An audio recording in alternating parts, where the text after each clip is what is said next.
ಸರ್ಕಾರದ ಮಾನ್ಯ ಮುಖ್ಯಮಂತ್ರಿಗಳು ಆದ ಶ್ರೀ ಡಿಕೆ ಶಿವಕುಮಾರ್ ಅವರ ಸಚಿವ ಸಂಪುಟದಲ್ಲಿ ಕ್ಯಾಬಿನೆಟ್ ದರ್ಜೆಯ ಮಂತ್ರಿಗಳಾಗಿ ಪ್ರಮಾಣ ವಚನ ಸ್ವೀಕರಿಸಿದ ಶ್ರೀ ಸತೀಶ್ ಜಾರಕಿಹೊಳಿ ಅವರಿಗೆ ಹಾರ್ದಿಕ ಅಭಿನಂದನೆಗಳು.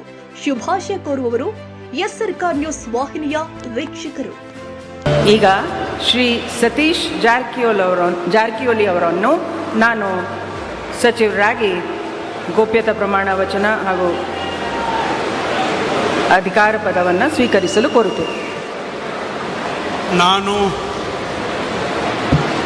ಸತೀಶ್ ಜಾರಕಿಹೊಳಿ ಎಂಬ ಹೆಸರನ್ನು ನಾನು ಕಾನೂನಿನ ಮೂಲಕ ಸ್ಥಾಪಿತವಾದ ಭಾರತದ ಸಂವಿಧಾನ ವಿಷಯದಲ್ಲಿ ನಿಜವಾದ ಶ್ರದ್ಧೆ ಮತ್ತು ನಿಷ್ಠೆಯನ್ನು ಹೊಂದಿರುತ್ತೇನೆಂದು, ನಾನು ಭಾರತದ ಸಾರ್ವಭೌಮತ್ವವನ್ನು ಮತ್ತು ಅಖಂಡತೆಯನ್ನು ಎತ್ತಿ ಹಿಡಿತೇನೆಂದು ಮತ್ತು ಕರ್ನಾಟಕ ರಾಜ್ಯದ ಮಂತ್ರಿಯಾಗಿ ನನ್ನ ಕರ್ತವ್ಯಗಳನ್ನು ಶ್ರದ್ಧಾಪೂರ್ವಕವಾಗಿ ಮತ್ತು ಅಂತಃಕರಣಪೂರ್ವಕವಾಗಿ ನಿರ್ವಹಿಸ್ತೇನೆಂದು ಭಯ ಅಥವಾ ಪಕ್ಷಪಾತವಿಲ್ಲದೆ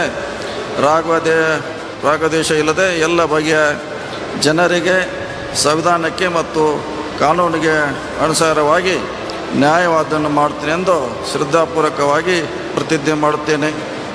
ನಾನು ಸತೀಶ್ ಜಾರಕಿಹೊಳಿ ಎಂಬ ಹೆಸರನ್ನು ನಾನು ಕರ್ನಾಟಕ ರಾಜ್ಯದ ಮಂತ್ರಿಯಾಗಿ ನನ್ನ ಪರ್ಯಾಲೋಚನೆಗೆ ತರಲಾಗುವ ಅಥವಾ ನನಗೆ ತಿಳಿದ ಬರುವ ಯಾವುದೇ ವಿಷಯವನ್ನು ರಾಜ್ಯದ ಮಂತ್ರಿಯಾಗಿ ನನ್ನ ಕರ್ತವ್ಯಯುಕ್ತ ನಿರ್ವಹಣೆಗೆ ಅಗತ್ಯವಾಗಬಹುದಾದ ಸಂದರ್ಭವಲ್ಲದೆ ಅನ್ಯಥಾ ಯಾರೇ ವ್ಯಕ್ತಿಗೆ ಅಥವಾ ವ್ಯಕ್ತಿಗಳಿಗೆ ಪ್ರತ್ಯೇಕವಾಗಿ ಮತ್ತು ಪರೋಕ್ಷವಾಗಿ ತಿಳಿಸುವುದಿಲ್ಲ ಅಥವಾ ಬಹಿರಂಗಪಡಿಸಲು ಎಂದು ಶ್ರದ್ಧಾಪೂರ್ವಕವಾಗಿ ಪ್ರತಿಜ್ಞೆ ಮಾಡುತ್ತೇನೆ.